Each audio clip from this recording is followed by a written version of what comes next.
जय श्री कृष्ण दोस्तों, हर हर महादेव। मैं पूनम पांडे आप सभी लोगों का शक्ति कुंज चैनल पे बहुत बहुत स्वागत करती हूँ।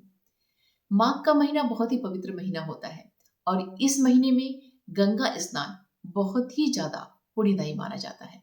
गंगा को सर्वाधिक पवित्र नदी मानी जाती है और माघ महीने का प्रत्येक दिन जो है गंगा स्नान के लिए बहुत ही महत्वपूर्ण माना जाता है। लेकिन जब कुछ खास तिथियां और विशेष तिथियां आ जाती हैं माघ महीने में, तो उस दिन जो है गंगा स्नान का, माघ महीने के गंगा स्नान का महत्व जो है और भी ज्यादा बढ़ जाता है।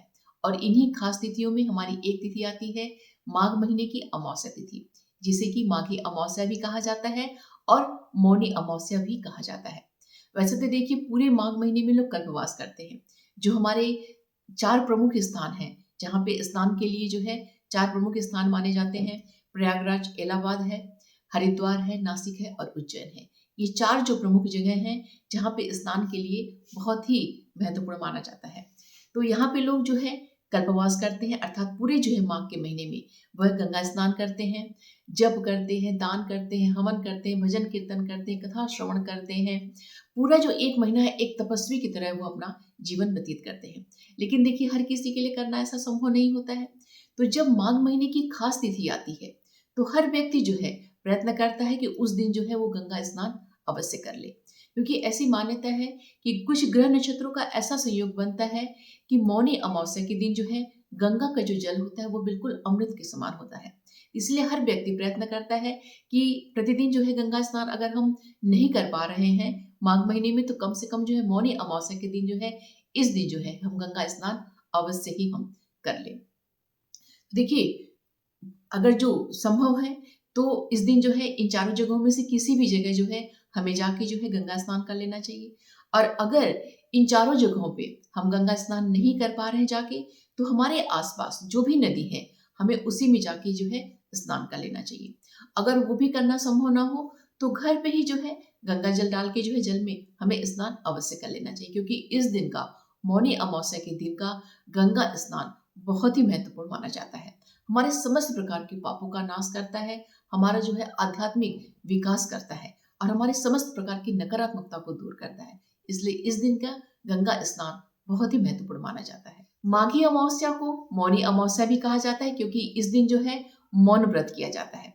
मौन व्रत जो किया जाता है इसमें एक भी शब्द का जो है उच्चारण नहीं किया जाता है। मौन व्रत करने के लिए जिस दिन मौनी अमावस्या होता है उस दिन के ब्रह्म मुहूर्त से जो है यह मौन व्रत प्रारंभ हो जाता है।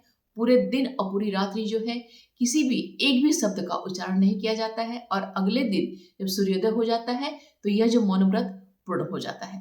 ये जो मौन व्रत होता है, देखिए, कोई भी कर सकता है, स्त्री है, चाहे पुरुष है, चाहे लड़का हो, चाहे लड़की हो, हर कोई जो है इस मौन व्रत को कर सकता है।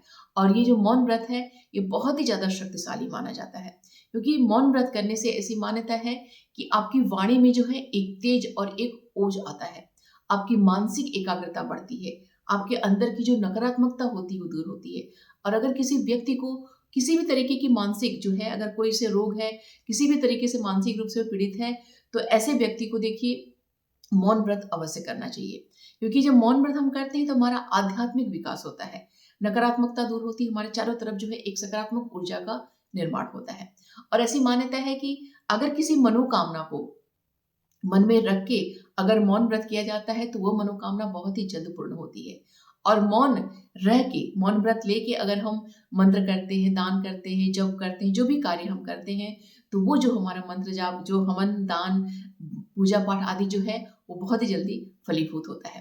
तो देखिए, प्रयत्न करना चाहिए हर व्यक्ति को जो है इस दिन मौन व्रत रहने का, कि 24 घंटे का पूरा जो है वो मौन व्रत करे। लेकिन अगर कोई व्यक्ति जो है 24 घंटे का मौन व्रत नहीं कर पाता है तो ऐसी स्थिति में वो 12 घंटे का भी मौन व्रत कर सकता है। अर्थात जिस दिन मौनी अमावस्या उस दिन के ब्रह्म मुहूर्त से लेके संध्या काल तक जो है वो मौन व्रत करे। ठीक है।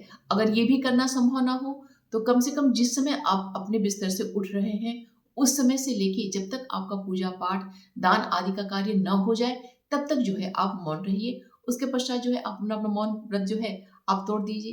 यानी कहने का तात्पर्य ये है कि इस दिन के, देखिए, मौन रहने का जो है, मौन व्रत का बहुत ही ज्यादा महत्व होता है। तो प्रयत्न करके जितना देर संभव हमसे हो सके उतने देर जो है मौन रहने का संकल्प हमें अवश्य लेना चाहिए। हर व्यक्ति को ये है, कोई ज़्यादा कर सकता है, कोई कम कर सकता है अपने सामर्थ्य के अनुसार, क्योंकि देखिए हर किसी का जो है जीवन की जो है लाइफ़स्टाइल जो है, जीवन शैली उसकी अलग-अलग होती है।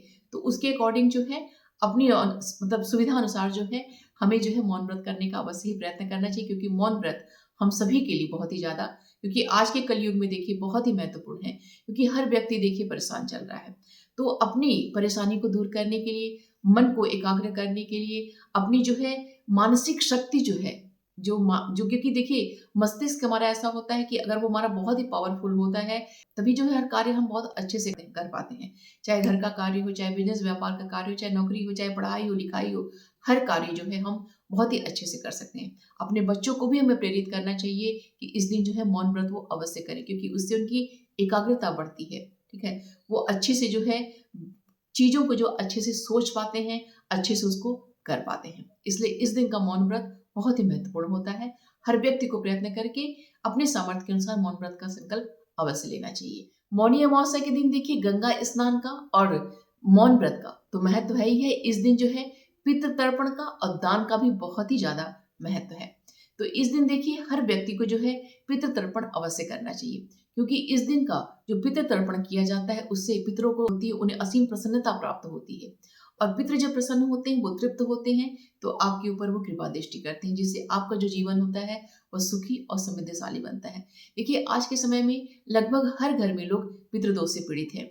लोगों को संतान की उत्पत्ति नहीं हो रही है, लोगों के बच्चों के पढ़ाई लिखाई में विघ्न बाधाएं आ रही हैं, रोजी है, रोजगार है, व्यवसाय है, सब में जो है विघ्न बाधाएं आ रही हैं, पारिवारिक जो है कलह जो है बहुत ही ज्यादा बना हुआ है, तो लोग पितृदोष से बहुत ही ज्यादा ग्रसित हैं। तो ऐसी स्थिति में ऐसे जो है महत्वपूर्ण दिन पे जो है पितरों के निमित्त जो है तर्पण का कार्य अवश्य ही करना चाहिए। पितृ तर्पण के अलावा जो है इस दिन जो है दान का बहुत ही ज्यादा महत्व होता है। तो इस दिन जो है खिचड़ी का दान अवश्य किया जाता है, करना चाहिए। इसके अलावा माघ के महीने में देखिए देसी घी का दान और कंबल का दान का बहुत ही ज्यादा महत्व है। लोग सोचते हैं कि खिचड़ी दान ही जो है सबसे महत्वपूर्ण है, लेकिन उसका महत्व तो देखिए है ही है, लेकिन इस महीने में जो है घी का दान और कंबल दान का बहुत ही ज्यादा महत्व है, ठीक है?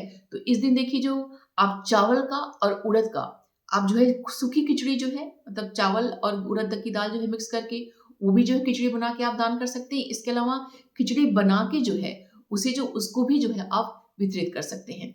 और ये दान देखिए आप किसी ब्राह्मण को भी कर सकते हैं, किसी जरूरतमंद को भी कर सकते हैं। इस दिन देखिए दान का बहुत ही ज्यादा महत्व होता है, तो अपने सामर्थ्य के अनुसार आप जो है खिचड़ी का दान कीजिए। इसके अलावा घी का दान करिए, कंबल का दान करिए। कंबल अगर नहीं है तो अन्य जो ऊनी वस्त्र होते हैं, गर्म जो वस्त्र होते हैं, जैसे आपका शॉल है, आपके जो स्टोल है, मफलर है, टोपी है, जो अंदर के जो देखिए हमारे जो हाईनेक इनर होता है, इनर है आपका जो है लोअर इनर है, कई तरह के देखिए ऊनी वस्त्र आते हैं। आप जैसे अगर बड़े जो है कंबल वगैरह मोटे कंबल दान न कर पाइए तो पतले कंबल दान कर दीजिए, पतले कंबल न कर पाइए तो शॉल दान कर दीजिए, शॉल न कर पाइए तो स्टोल कर दीजिए। और ये सब भी न कर पाइए तो जो और छोटे छोटे कपड़े आपके जो हैं, जो आपके ऊनी वस्त्र हैं, उन्हें आप दान करिए। कहने का तात्पर्य है कि माघ के महीने में खासतौर से मौनी अमावस्या के दिन जो है गर्म कपड़े का, ऊनी वस्त्रों का दान हमें अवश्य करना चाहिए। घी का भी दान करना चाहिए और चावल और उड़द की खिचड़ी बना के उसका भी दान हमें अवश्य करना चाहिए। अब आइए जानते हैं कि 2026 में मौनी अमावस्या कब मनाई जा रही है। तो अमावस्या तिथि का जो प्रारंभ है वह 17 जनवरी दिन शनिवार की रात्रि में 12:03 से हो रही है, और यह अमावस्या तिथि अगले दिन 18 जनवरी दिन रविवार को सूर्योदय में हमें प्राप्त हो रही है। पूरे दिन रहेगी और रात्रि में जाके 1:21 पे यह अमावस्या तिथि समाप्त हो जाएगी। उसके पश्चात जो है प्रतिपदा तिथि प्रारंभ हो जाएगी। तो उदय तिथि के आधार पे ये जो मौनी अमावस्या है वह 18 जनवरी दिन रविवार को मनाई जाएगी। मौनी अमावस्या के दिन देखिए शिवलिंग का अभिषेक करना और पीपल वृक्ष का पूजन करना बहुत ही महत्वपूर्ण होता है। तो देखिए इस दिन रविवार का दिन है और रविवार के दिन देखिए पीपल का स्पर्श नहीं किया जाता है, उनका पूजन आदि का कार्य नहीं किया जाता है। तो आप लोग जो है इस मौनी अमावस्या पे पीपल का स्पर्श मत करिएगा, उनको जो है जल वगैरह अर्पित मत करिएगा, उनकी परिक्रमा आदि मत करिएगा। लेकिन इस दिन जो है शिवलिंग का अभिषेक आप लोग अवश्य करिएगा। शिवलिंग के ऊपर जो है घी का जो है लेपन करिएगा। उसके पश्चात जो है गंगा जल से इस दिन शिवलिंग का हमें अभिषेक अवश्य करना चाहिए। उसके पश्चात जो है शिवलिंग पे हमें काला तिल अर्पित करना चाहिए, अक्षत अर्पित करना चाहिए और उड़द जो है हमें भगवान शिव को अर्पित करना चाहिए। इस दिन का शिव पूजन बहुत ही महत्वपूर्ण होता है। इस दिन देखिए सुबह में देखिए 10:14 तक से जो है हमारा सर्वार्थ सिद्धि योग प्रारंभ हो रहा है, और जो कि पूरे दिन रहेगा और पूरी रात्रि रहेगा। और सर्वार्थ सिद्धि योग में हम जो भी कार्य करते हैं तो वो जो हमारा कार्य अवश्य सफल होता है। तो इस बार की मौनी अमावस्या सर्वार्थ सिद्धि योग में मनाई जाएगी। इसके अलावा इस दिन देखिए हर्षण योग भी रहेगा। हर्षण योग भी बहुत ही अच्छा होता है। तो सब मिला के इस बार की जो मौनी अमावस्या है बहुत ही अच्छी योग में संपन्न हो रही है। इस दिन देखिए सुबह में 10:14 तक देखिए पूर्वाषाढ़ा नक्षत्र रहेगा, उसके पश्चात जो है उत्तराषाढ़ा नक्षत्र प्रारंभ हो जाएगा। कहने का तात्पर्य है देखिए इस बार की जो 18 जनवरी दिन रविवार की जो मौनी अमावस्या है वह अच्छे योगों में संपन्न हो रही है।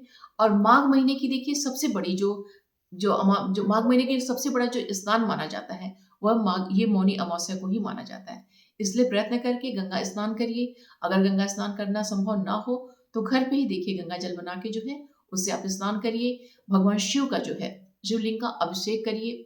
अगर आप देखिए विष्णु भक्त हैं तो भगवान श्री हरि नारायण का जो भी विग्रह आपके पास है, चाहे भगवान श्री कृष्ण का हो, भगवान विष्णु का हो, श्री रामचंद्र जी का हो, नरसिंह महाराज का, जो भी लड्डू गोपाल जो भी आपने रखा है उनको भी जो है तिल मिश्रित जल से उनका भी अभिषेक कीजिए और शिवलिंग का भी देखिए अभिषेक करिए। क्योंकि हर और हरि एक ही है तो दोनों लोगों का जो है अच्छे से जो है तिल मिश्रित जो है गंगा जल से जो उनका अभिषेक करिए। अच्छे से दोनों लोगों को खिचड़ी का जो है भोग लगाइए, ठीक है, घी का जो है उन्हें लेपन करिए। और इस दिन जो है जितना संभव हो सके जो है अच्छे से अच्छे जो है भजन कीर्तन जाप जो है वगैरह आप करिए और दान आदि का कार्य करिए।